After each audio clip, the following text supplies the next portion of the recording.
I was driven to public service. As I may have mentioned, I really wanted people to do better.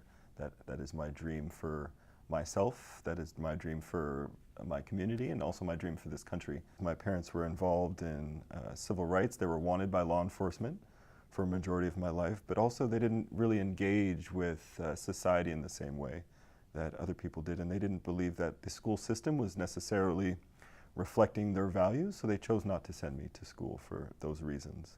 But I wanted an education, and I wanted it more than I had ever wanted anything.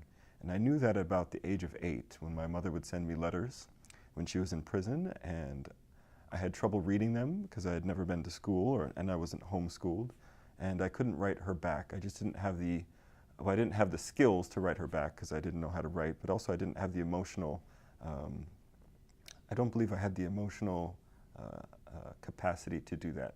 And so that was something that, to me, said, Esteem, you need an education. And so I decided to go out and to get an education.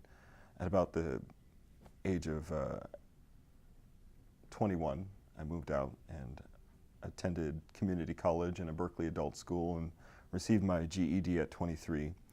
And as I reflected on my experiences, one of the things that really struck me is that my older brother, who helped raise me when my parents were incarcerated, he developed mental health challenges. And I started to think that, well, he and I had a very similar upbringing. What prevented him from having the same opportunities that I did? And I realized that if you have these mental health challenges, it's out of your control. It's not a personal choice that you develop schizophrenia. And to me, that really impacted how I saw our society. It was no longer just, I want